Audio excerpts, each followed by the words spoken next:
Thanks for tuning in to our live coverage of golf on Proline TV as we preview the Truist Championship from Quail Hollow Club in Charlotte, North Carolina. I'm your host, Greg DePalma. Let's get right to it. And this is going to be a quick one. I've got two interviews over on the Our Football Network at the next top of the hour at 8 o'clock Eastern, so you can check that out if you're a big football fan. Actually, I think it's two. I know we're going to be talking Tampa Bay football. We might be talking about the Carolina Panthers as well. But anyway, you can check that out over on the Our Football Network. Here we are going to, of course, talk about golf. We talked NASCAR earlier today on the network as well. What we're going to do, first of all, is pop up the event information. And again, this used to be the Wells Fargo. So now this is just kind of follow me here in case you're not an expert or anything like that, or you really haven't followed the whole history of this place. But last year, they did not hold the event here at Quail Hollow. That was because they played the championship. I think it was the PGA Championship there. They also did not play in 2022, and they did not play in 2017. Again, big events, so they had to change locations. Okay, so it's three places that you don't care about when you are doing research this week: 2017, 22, and 25. And of course, they did not play in 2020 because of what. George Cobb designed this golf course originally, but Tom Fazio redesigned it in the mid-90s. And that was because of the majors that were being played, toughened it up and all that kind of stuff. It also changed to Bermuda greens. And this is a really tough golf course, a very tough golf course. It's a big course. It's a tough course. It's a ball strikers course. The greens are fast. They are undulated. A few other things. Now, look, what you're looking for overall is you're looking for power hitters. It really favors power hitters. Now, not all of my picks outside of, I think, the top five, I have to check again, are going to be power hitters because, it's not all power hitters, but still that is the type of golfer that is going to have a big advantage here. Because look, you're not going to consistently hit the fairways here. And because of that, the longer you go, the better it is. So you don't have to be chopping out equally. One guy's chopping out 50 yards ahead of you, 30 yards ahead of you, a much better chance to get close to the green or on the green as opposed to way back. That's the big difference. So again, you want power hitters. You also would like to have long iron hitters. So you want to look at the best golfers between 175 and 200 and 200 up. Okay, so that's definite. A lot of long irons are going to be played here. Overall, I would say here are the key stats, though, besides the irons I just mentioned. Greens in regulation, scrambling, strokes gained, tee to green. So look at those. Of course, driving distance is going to be real important. Putting, very important here. It's important every week, but here, very important. So I'd really accentuate if a putter is going well here. Similar courses, okay? You want to take a look at BMW Championship. This is our point of view, obviously. Everybody has their own opinions on this, but I'd say take a look at Caves Valley Golf Course, BMW Championship 2025-2021. Take a look at the Cadillac Championship last week. Also, the U.S. Open in 2025 last year and 2023 in Los Angeles. Those are the places that I'm going to be looking at. Key trends you want to be keeping an eye on. And not a lot because there was a time, like I'll throw this in there just so you see what I'm saying. The last 11 first-time winners had an average rank of 210th before winning here. All right. So you've had a lot of long shots win here. But recently, not so much. And again, you have to keep in mind about this course over the other courses. So, and again, we're talking first-time winners. So you look back, Wyndham Clark won in 2023. Let's see other first-time winners. Max Homa won in 2019. Oh, excuse me. He was a second-time winner. Can't say that. No, actually, that was his first time. Yes, I can. So Max Homa won in 2019. Wyndham Clark won in 2023. Jason Day won in 2018. So you get what I'm saying. And those are the last three winners on this golf course first-time winners. Okay, so that's why I'm going to throw that one out. And there's a few others that are similar to that I'm not really, I don't really care as much about. But one of the things you also want to just keep in mind is that you do not have to have a lot of appearances here to win here.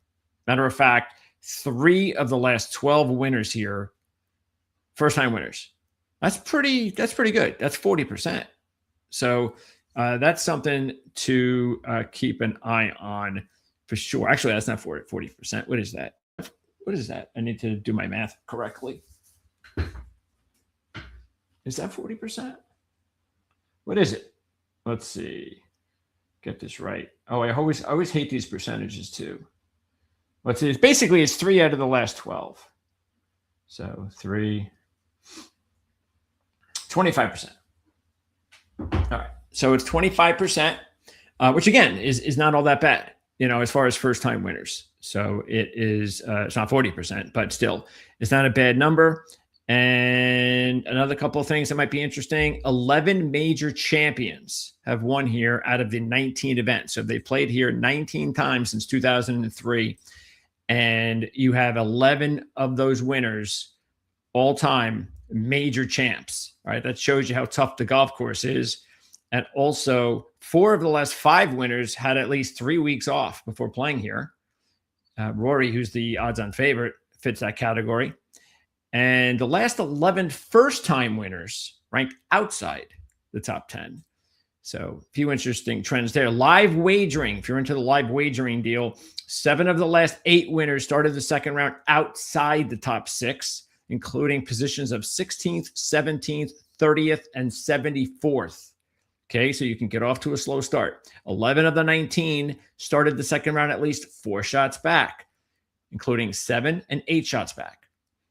And let's see, McIlroy, by the way, when he won in 2021, and he's won here several times, he started the second round 8 shots back in 74th place. So if Rory gets off to a really slow start on Thursday, I'd still put some money on him after getting some better odds. Matter of fact, only 2 of the 19 winners led after the first round. And we haven't had a first round leader that won this event since 2013. It's been a while. Matter of fact, only 2 winners ever have led after the second round. And then you take a look at going into the final round, though. The last 9 winners started that last round in the top 4. So you want to be last couple of groups, and you were not more than 2 shots back. So even though you can come from behind here after the first couple of days, I should actually, you know what? It's not after the first couple of days. It's really after day 1, because the one I skipped over, 8 of the last 9 winners started the weekend in the top 5. Okay, so by time you get to the weekend, you definitely want to be somewhere in the lead, somewhere within the last couple of groups. But you have time after the first day. You just don't have a whole lot of time after that. And weather is not going to impact too much. Weather, what do I have weather around here? The rain is, and this is where something you might want to keep an eye on for tee times, because right now the forecast is for more likely rain early Thursday. So they're talking like 70% rain Thursday morning, 30% rain Thursday afternoon. Now, if that holds up, because we're doing this on Wednesday night, so we're pretty close to the forecast being better and more accurate. If that holds up, then the afternoon tee time should have an advantage. So what you would, again, just small advantage, handicapping here, you might want to take a look at afternoon early tee times. Afternoon, Thursday, early Friday. No Scott Scheffler, no Colin Morikawa, no Russell Henley, no Jake Knapp this week. Okay. I'm going right after it, man. Let's go with the picks. And I'm going to, as I go up the picks, actually, you know what? Let me go through these players as fast as I can. So there you got these big boys here who are all on fire. And I really think that we're going to see a winner this week, sort of like what some of the information I've already told you points to, and that is a really good player, a really hot player. So I think it's going to be difficult to expect a long shot to win this week. We'll have a few, but it's going to be tough. I mean, Rory McIlroy has 6 career top 5s here, a runner-up, and 4 wins. All right. Now he is coming off the Masters. Last year, after the Masters win, he finished 7th. Different golf course, but still, you would expect, even though he had time off, it's after a Masters win. And that's kind of the reason why I'm a little apprehensive about taking him. But Cam Young is just on fire. All of his stats are on fire. His putter is just never been better. And you're getting 9-1. So I would just rather, if I'm taking McIlroy or Young, I'm taking Young. I'm getting better odds. And I don't think McIlroy is playing better than Young. Schauffele, I think he's interesting. I don't really like him as much at 10-1 or 11-1 here. Because if you look at it, it's not like for instance, if you just take a look at how he's done over the last 4 events, he's kind of trending the wrong way. But we kind of talked a little bit about that last week. We nitpicked Cameron Young's trending the wrong way, but that was a nitpick, and this is a nitpick because Schauffele has all top 12s during that stretch. He's also got back-to-back runner-up finishes coming in here from his last 2 appearances here. I just don't like the 10-1 when I can get 9-1 with Cam Young. I'd much rather take Young over Schauffele in that situation. And I'd also much rather take some other players like Matthew Fitzpatrick. As you can see here, Matthew is sitting there at 16-1 here. And Matthew is red hot. I mean, look at this. He's got the win at RBC. He's got the win at Valspar. He's got the runner-up at the Players and the 18th at Masters. Those are his last 4 events. So I just told you what Schauffele's last 4 events were. This is a lot better. Now, Fitzpatrick does not have the history here that Schauffele has. But Fitzpatrick is just on fire right now. And I certainly hope you took advantage when we went over the futures several weeks ago, and we gave you a whole list of players to look at futures. And I've already got my futures all set with Matthew at a couple of majors. I couldn't get him at the U.S. Open because the odds were already low. And it wasn't really worth it future-wise. But I got some decent numbers at the PGA and also at the Open Championship, as well as Cameron Young and a few others. But we'll try to go over that again another time. Okay, so anyway, yeah, Fitzpatrick, if I'm going to take someone to win, I'm definitely going to take Fitzpatrick over Schauffele too. But Schauffele is a good one and done. If you want to think about that, because I'd rather save Fitzpatrick in one and done because I would save him for a major. Oberg, I think he is a very good pick this week. He's a first timer, so we don't really care too much about that. Again, 25%. But all of the things that you're looking for this week really fits, including both irons. It's 175, 200, 200 plus. He's real good there. Greens and regulation. He's a power driver. He's got 4 top 5s in the last 5 on the year. So maybe it's about time that Ludwig gets a W. Tommy has not been playing all that well lately, and that's why you're seeing him there at 23-1. He's had some decent runs here in the last 3 trips, all top 15s, one top 5. But there's just a few things about his game that he really has to start straightening out. Siwoo, you would think Siwoo again. We've liked them the last couple of weeks, as you know, with the top 5s. Actually, last week we had him as one of our one and dones. But he's not a power hitter, and he's not a good putter. I think that's a bad combo. He's never had a top 10 here. But he's playing so well, you do get the feeling that sooner or later he's going to break through. Not a whole lot of value here, and really not a whole lot of value for Adam Scott as well. Remember, I've said I really just prefer the Adam Scotts and the Justin Roses to go heavy on those guys in majors this year. As opposed to big events and that sort of thing. But I also said I'll throw a few bucks on these guys because I know how dangerous they can be. But even Adam, look at that, 29-1 here. You're not getting any value there. Sam Burns, he's interesting because he has good results in 3 of the similar courses, including the 7th U.S. Open last year. But he hasn't had a great history here on this golf course, and he only has one top 10 in his last 7. I'm going to throw this at you too. Burns, one top 10 in his last 7. Okay, let me see if I have all this so I can go over this. Hovland, no top 10s in his last 8. Matsuyama, no top 10s in his last 6. McNeely, no top 10s in his last 9. Day, one top 10 in his last 9. Let's see, anybody else that stick out? Goddard, one top 10 in his last 8. So there are some really good players that are not really playing the best golf right now. And because you have a lot of players or a handful of players that are playing great golf, I just can't excuse myself or talk myself into going with the guys that are one top 10 in the last 8. I just can't. There's no reason for me to do that. I'd be guessing and, gut feeling, and there's just too many of them to have, I'm going to gut feeling one out of these 7 guys that are one of the last top 10s, so I'm just going to avoid them altogether. Let's see. Cantlay could be interesting.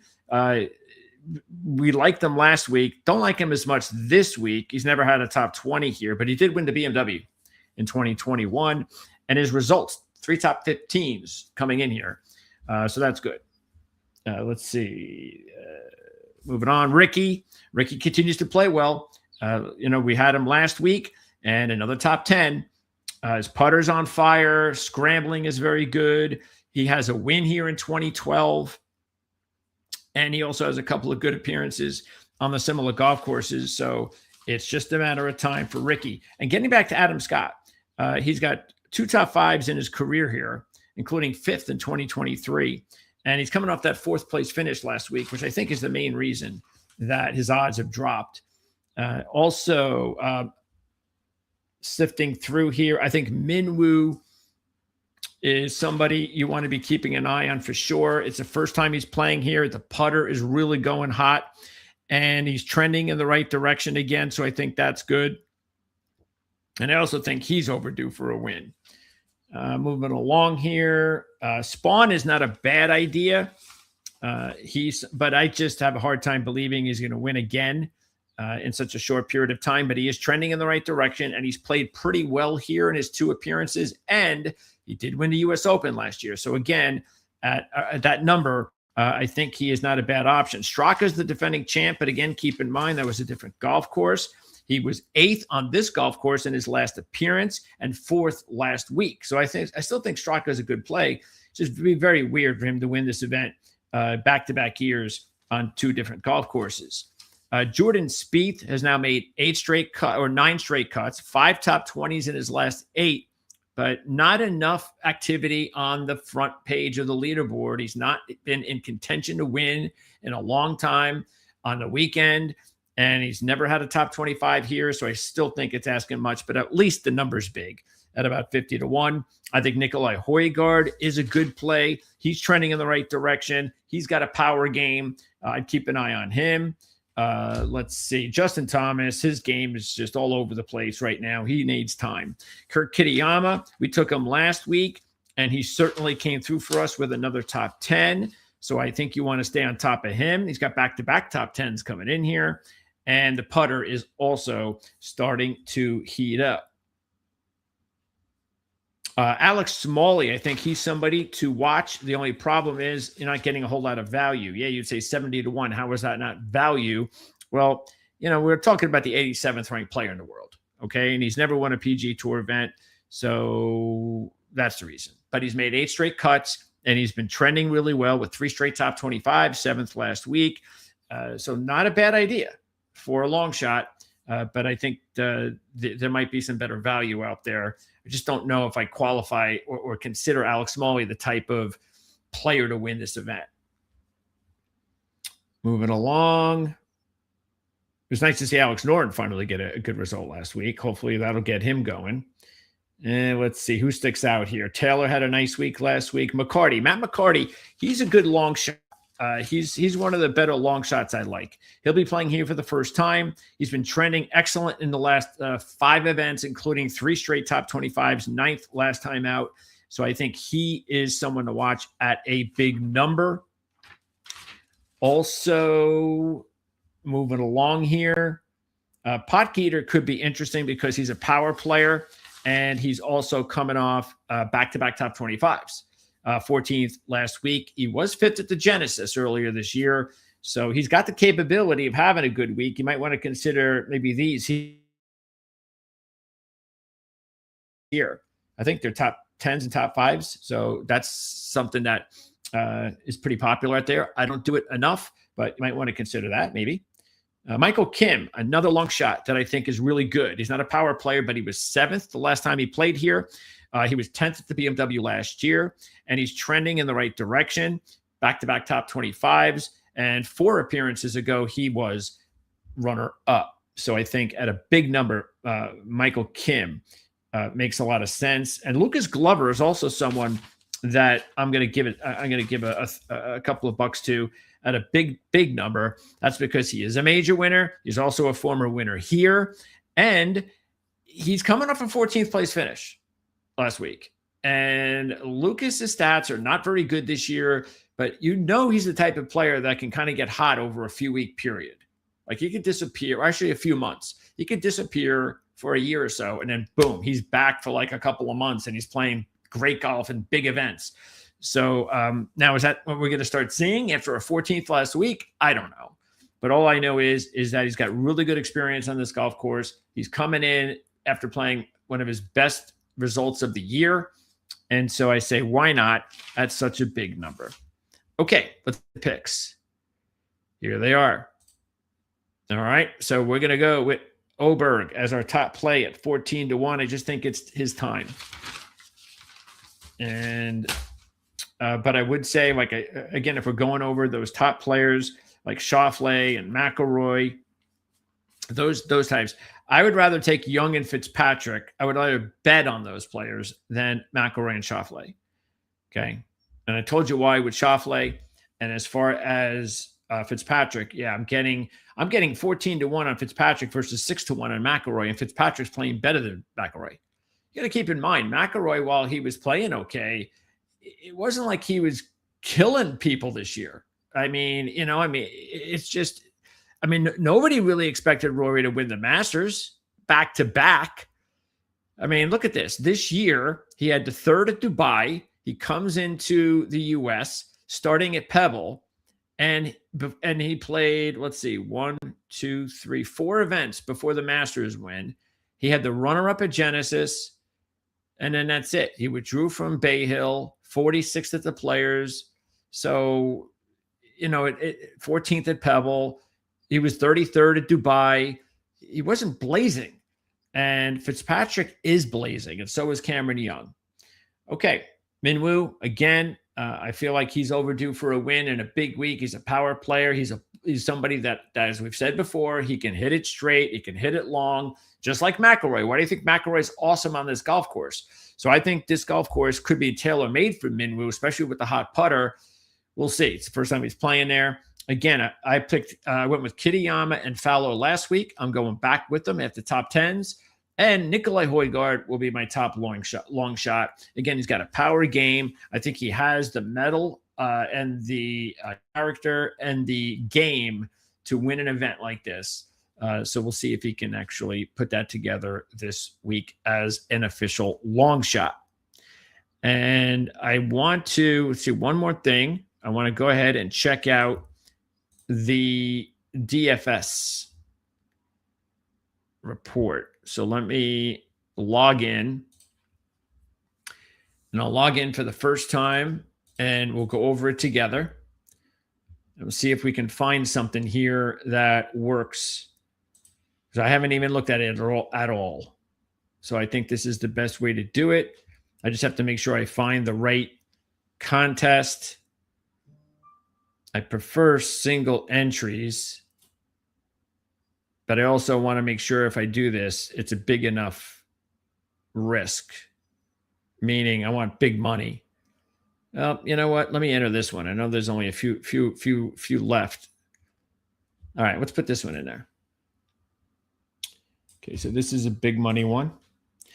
Okay, so let's shoot on down here and take a look at the best bargains. Okay, so there you go. Glover, 6,200. I would look at him. Michael Kim at 6,400. I would look there. I would also take a look at Denny McCarthy. Denny has played here, and this, again, just keep in mind, he is not a power player. And yet, Denny McCarthy in his last 2 appearances here has finished 8th and 6th. So I would look at Denny McCarthy as a nice, cheap. Oh, look, Potgieter, 6,700. I think that works. McCarty, 7,000. I would definitely look. I'm going to put him in there. Definitely want to go with him.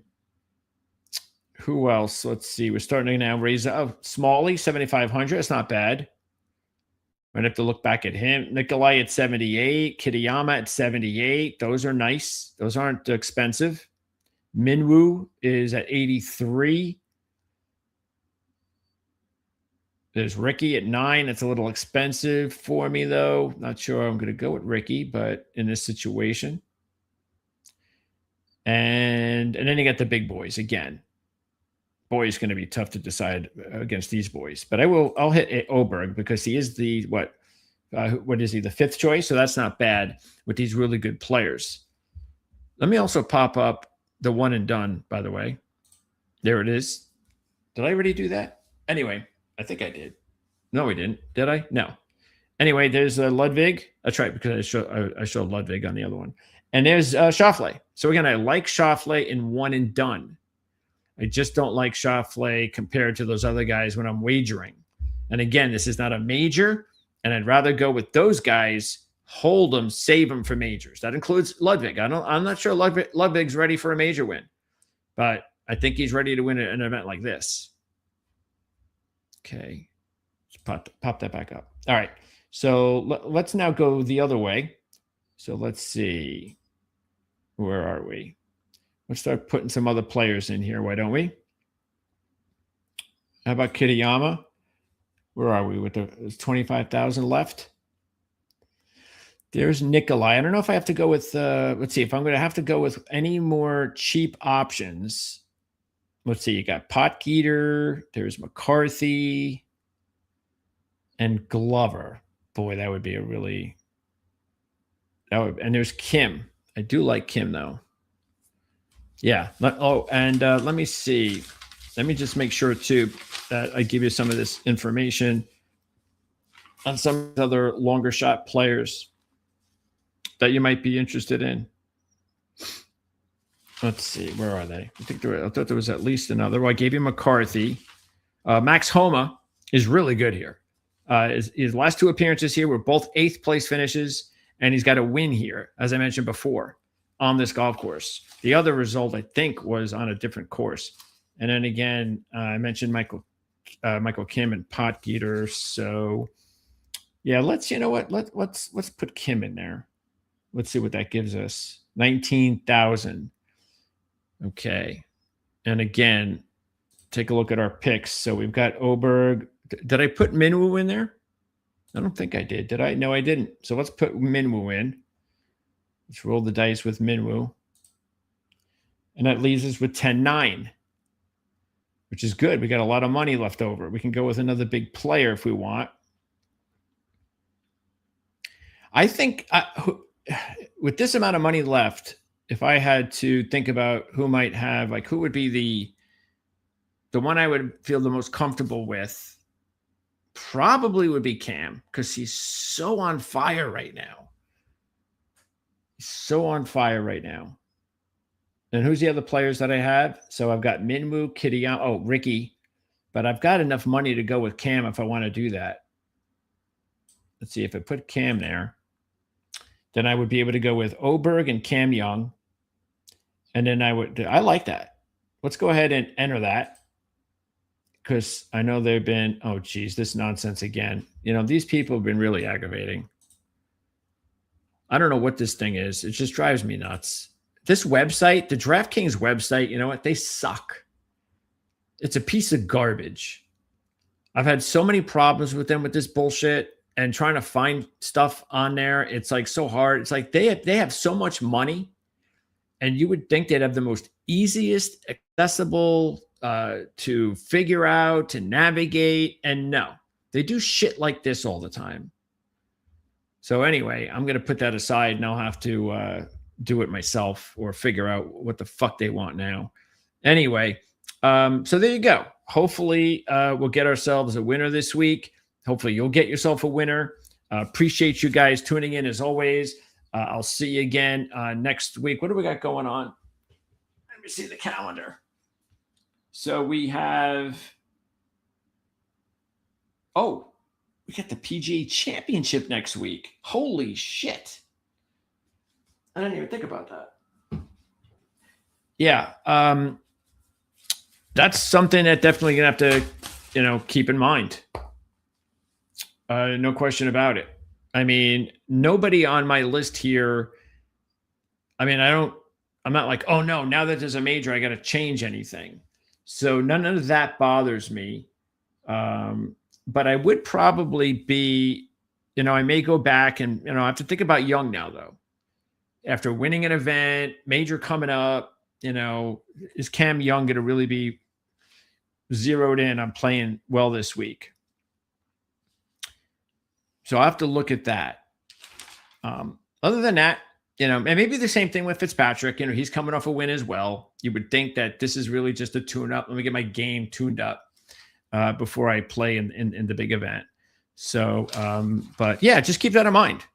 And also there are players, and you could take a look at it. You can do the research yourself, where there are players that have had good histories before a major. That's something I always look at. Just look the last couple of years. Just see how they do. See how they do, especially a week before a major. See how they play. But it doesn't bother me as much now, or it isn't as big as a stat for me now, because you've got these major big money events now before a major. And I think the players, I think they can get kind of tuned in for that. But they are mostly thinking about majors, definitely. And look, Rory's got to think about, he's coming off a Masters win, and now he's got a major next week. Do you really think he's going to be as great as he is in this golf course? And that's going to be something else, to see if he's going to have that mental makeup. Well, I know he's got a mental makeup to win majors, but I'm just saying, does he have is he going to mentally be able to focus enough on, hey, I've got a major next week. I just won a major. And do I really have to put all of my effort and my brain power into winning this week? Well, we'll see. It's just something that I would definitely look at when you're doing a research on a particular player. So that'll do it. Thanks for tuning in. And again, I'm going to go get ready for my football show on the Our Football Network. I'll also see you guys. No horse racing this week. We're taking a week off. We'll do our Preakness coverage next week. I'll be back on the other one Friday here with Andy and Jim to get you ready for the weekend, talk NBA playoffs, Major League Baseball on the Playbook ATS podcast, which is at 1:00, and more football. Got football 5 days a week on the Our Football Network, so you can check that out. College football and NFL talk. So we're getting you ready for both the NFL and college football over on the Our Football Network. So that'll wrap it up. Thanks for tuning in.